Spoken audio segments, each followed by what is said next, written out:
your own YouTube channel e-commerce. So that in our previous video we have already discussed on the basic financial terms. हमने इससे पहले जो class 11th की basic financial term पे discussion किया था and today we shall start debenture. Debenture is the class 12 chapter. ये class 12 में की चैप्टर है और ये भी न्यूमेरिकल चैप्टर है वो. And in this video we shall discuss what is debenture and characteristics of debenture. So debenture किसे कहते हैं? ऋण पत्र. ऋण के नाम से इसे लगता है कि ऋण मतलब लोन होता है एंड पत्र मतलब जो प्रमाण पत्र होता है जो हमें डॉक्यूमेंट्स दिए जाते हैं उसे पत्र बोलते हैं. So now see what is debenture.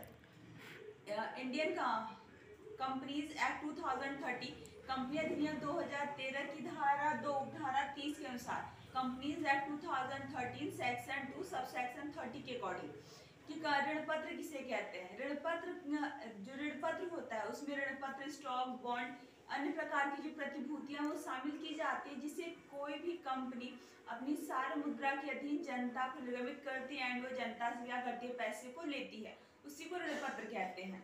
But ये जो कंपनी एक्ट के तहत जो डिफिनेशन दी गई वो उतनी अंडरस्टैंडेबल नहीं है जिससे हम आसानी से लर्न कर सके, वो उतनी क्लियर नहीं है. Now see look at black board and हम देखेंगे डिबेंचर की जो डिफिनेशन है.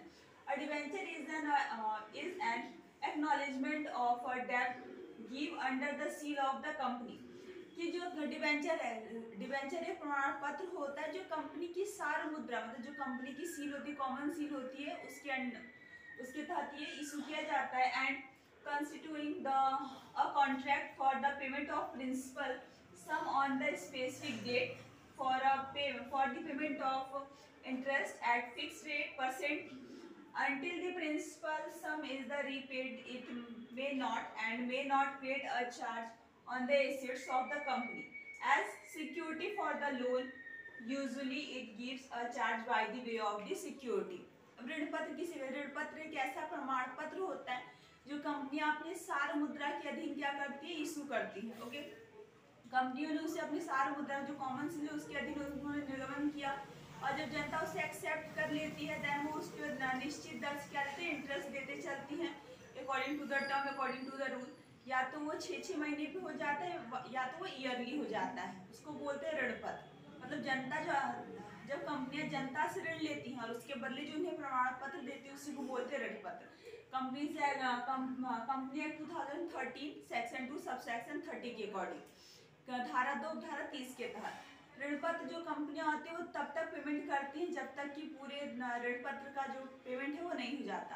हालांकि जो ऋण पत्र है वो टाइम ड्यूरेशंस के बाद ही वो पेमेंट किया जाता है. कोई कितने तो रिडीमेबल डिबेंचर होता है, कितने इरिडीमेबल होते हैं. Debenture after the maturity period company will pay the all amount to the debenture holder and buy back the debenture. और जो कंपनी का सारा पेमेंट करती है और डिबेंचर को वापस ले लेती है, इसको बोलते हैं डिबेंचर. एंड सेक्शन 71 और सब सेक्शन 2 के according a company shall not issue any debenture carrying voting rights. कोई भी कंपनियां ऐसे डिबेंचर को इशू नहीं कर सकती जिनमें वोटिंग राइट है, जिनमें मत देने का अधिकार हो. क्योंकि we have already discussed in our previous video, हमने प्रीवियस वीडियो में डिस्कस किया था जो इक्विटी शेयर होते हैं वो उनके पास वोटिंग राइट होता है. आई मीन टू से वोट देने का, मत रखने का, मत देने का अधिकार होता है in the meeting. But debenture holder क्या होता है, उनके पास ऐसा कोई भी राइट नहीं होता. वो कभी भी कंपनियों की मीटिंग में जाते नहीं, उन्हें अपने वोटिंग नहीं करते हैं, वो अपने सजेशंस नहीं दे सकते हैं. बस डिबेंचर होल्डर्स को पर ईयर जो निश्चित रेट ऑफ इंटरेस्ट होता है वो दिया जाता है. सो इन दिस तो हमने डिस्कशन किया कि डिबेंचर क्या था. ऋण पत्र ऋण का प्रमाण पत्र होता है जो कोई भी कंपनियां जब जनता से लोन लेती हैं तो उसके बदले जो उन्हें सर्टिफिकेट इशू करते उन्हें डिबेंचर सर्टिफिकेट कहते हैं और इस पूरी प्रक्रिया को डिबेंचर कहते हैं. ओके, एंड जिस व्यक्ति ने डिबेंचर को परचेज किया वो डिबेंचर होल्डर, कंपनी ने इशू किया है, कंपनी ने इशू किया एंड जो सर्टिफिकेट उसे दिया जाता है उसे बोलते हैं डिबेंचर. तो ऋण पत्र किसी का डेट मिस होता है ऋण एंड जो उसके बाद का है पत्र वो उसको हम लोग डॉक्यूमेंट्स कहते हैं. तो कंपनियां जब भी कोई भी लोन लेती है जनता से उसके बदले जो उन्हें सर्टिफिकेट देते हैं उसे बोलते हैं debenture. So always remember what is debenture. So debenture is an acknowledgement of the debt जो ऋण पत्र होता है वो एक ऋण का प्रमाण पत्र होता है। कोई भी कंपनी ऋण को स्वीकार करती है कि मुझे लोन चाहिए और उसके बिहाफ पे वो कंपनियां या तो चार्जेबल या तो नॉन चार्जेबल सिक्योरिटीज को इशू करती हैं, और उसके बदले जो जनता होती है उसको पर ईयर या अकॉर्डिंग टू द टर्म ये half yearly, quarterly and annually उसे क्या मिलते हैं, इंटरेस्ट मिलते रहते हैं। एंड कंपनियां डिवेंचर क्या होता है, कंपनी के ऊपर डेप्ट होता है, ऋण होता है, इसलिए कंपनियां इसे हमेशा बैलेंस शीट के liabilities side, always remember balance sheet में टू साइड्स होते हैं। एक हमारा होता है एसेट्स जिसमें कंपनियां उन संपत्तियों को दिखाती है जो उसके हाथ में होती है, एंड लायबिलिटीज साइड में कंपनियां जो आउटसाइड से उसने लोन ले रखा है, डिवेंचर हो गया, बैंक ओवरड्राफ्ट हो गया एंड लोन हो गया, बैंक लोन, ये सारे लायबिलिटी साइड दिखाए जाते हैं। तो डिवेंचर तब तक लायबिलिटी साइड शो किए जाएंगे जब तक कंपनी उसका पूरा पेमेंट नहीं कर देती। और कंपनियां हालांकि डिवेंचर को हमेशा लॉन्ग टर्म ये ऋण है जो कंपनियां जनता से लेती हैं, वो साल 2 साल के तो वो more than 10 year, more than 15 year के होते हैं, वो दीर्घकालिक ऋण होते हैं जो कंपनियां जनता से लेती हैं। तो सेक्शन 71 सब सेक्शन 2 के according a company shall not issue any debenture carrying voting rights. कोई भी कंपनी के पास ये अधिकार नहीं है कि वो वोटिंग राइट मतलब मत देने वाले जो डिवेंचर है वो इशू कर सके। जैसे शेयर हमारे स्टॉक मार्केट में बेचे खरीदे जाते हैं, सेम उसी तरह हमारे डिवेंचर भी स्टॉक मार्केट में सेल किए जाते हैं, ताकि आसानी से जो भी इंटरेस्टेड है डिवेंचर खरीदने के लिए वो परचेस कर सके। एंड सेकंड थिंग, जो डिवेंचर है हमारा डिवेंचर हालांकि ऋण पत्र होता है, उसको बार बार परचेस सेल नहीं किया जाता। एक बार जिसने परचेस कर लिया वो उसे अपने पास स्टे करके रखता है, उसको पर ईयर उस पर निश्चित दर से लाभ जो ब्याज होता है वो दिया जाता है।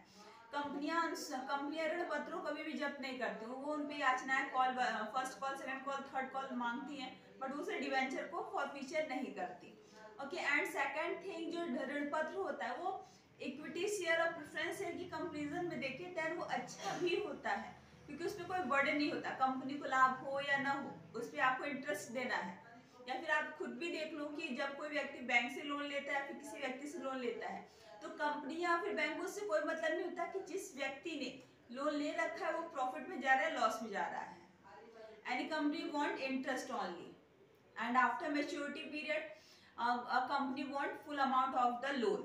सो सेम कंडीशन में हम कंपनियों में भी है कि कंपनियां जो भी डिवेंचर इशू करती हैं उस पर पर ईयर वो देती चलती है अपना इंटरेस्ट, और जब भी उनकी मेच्योरिटी पीरियड आती है, लॉन्ग टर्म आता है लोन का, देन वो सारे अमाउंट पे करके अपने ऋण पत्र को वो वापस कर लेती हैं। Okay, now next point we shall discuss characteristics and features और the features of the debenture, कि डिवेंचर की विशेषताएं क्या है, डिवेंचर के लक्षण क्या होते हैं। सो फर्स्ट इज, जो डिवेंचर होता है वो एक लिखित प्रमाण पत्र है, ये रिटन फॉर्म में होता है, ओरली नहीं होता। सब कुछ यहाँ पर रिटन होता है ताकि आसानी से उसको हम लोग रजिस्टर में उसको क्या कर सके, लिस्टिंग उसकी कर सके। एंड सेकंड थिंग, ऋण पत्र ऋण का प्रमाण पत्र होता है जो कंपनी द्वारा दिया जाता है। सेकंड पॉइंट क्या होता है कि जो ऋण पत्र है वो कंपनी द्वारा लिए गए ऋण का प्रमाण पत्र है। तीसरा, जो कंपनियां वो सार मुद्रा के अधीन ही मतलब कॉमन सील के अधीन ही क्या करती है, अपने डिवेंचर को इशू करती हैं। एंड फोर्थ इज, कंपनियां जो डिवेंचर पे निश्चित दर से ब्याज देती हैं, कंपनी को लाभ हो ना हो कंपनियां उन्हें ब्याज देंगी क्योंकि उन्होंने एज अ लोन क्या कर रखा है, डिवेंचर को मार्केट में ला रखा है। नेक्स्ट पॉइंट इज कि जो डिवेंचर होते हैं उनमें कंपनियां सामयिक, आई मीन टू से टाइमली डिवेंचर पे वो निश्चित दर से ब्याज देती रहती, चाहे वो quarterly, half yearly and annually, जो भी उनके बीच में डेट फिक्स होती है उसके अकॉर्डिंग वो वहाँ पे इंटरेस्ट पे करते हैं। एंड जो कंपनियां होती हैं, जो बड़ी कंपनियां होती हैं, वो एज ए इन्वेस्टमेंट के रूप में डिवेंचर को भी लॉन्च कर देती है। ऑलवेज रिमेंबर, कंपनियां डिवेंचर कब इशू करती हैं, जब कंपनी की स्थिति बहुत अच्छी होती है मार्केट में, तब वो डिवेंचर इशू करती है, क्योंकि वो जानती है वो आसानी से सारे लोन को पे कर देंगे और डिवेंचर को बाय बैक कर मतलब वो वापस कर लेंगे। नेक्स्ट पॉइंट, कंपनियां कभी भी डिवेंचर का हरण नहीं कर सकती हैं, लेकिन अंशों का हरण किया जा सकता है। सो ऑलवेज रिमेंबर, जो अगर याचनाएं डिवेंचर पे नहीं मिलती हैं कंपनियों को, तो कंपनियां इसके लिए कोर्ट जा सकती है। Every company has right to go to the court for the calls, but कंपनियों के पास ये राइट नहीं है कि वो उन्हें फॉरफीचर कर सके। एंड सेकंड थिंग, डिवेंचर का सबसे बड़ा लाभ ये भी है कि डिवेंचर का कोई भी बर्डन नहीं होता कि हमें मीटिंग ज्वाइन करनी है, कंपनियों की प्रॉफिट रेट क्या है, लॉस रेट क्या है, कैसे हम कंपनी को ग्रो करा सकते हैं, इसमें कोई भी बर्डन नहीं होता। सो कंपनी अधिनियम में 1956 में भी ये सारी विशेषताएं थी एंड 2013 में भी है, बस चेंज हुए तो हमारे सेक्शन है इसमें कुछ अमेंडमेंट किए गए हैं। इसमें बॉन्ड्स को भी इंक्लूड कर दिया गया डिवेंचर में कि कोई भी कंपनियां इन सब चीज़ों पर डिस्कशन करके डिवेंचर को इशू करके वो अपने लॉन्ग टर्म जो गोल है उसे अचीव कर सकते हैं। So student, in this video we have discussed debenture and characteristics of debenture. Okay, so check the all points and if you have any suggestions and advice for me, so please give your comment box and don't forget like, share and subscribe your own YouTube channel e-commerce. So bye.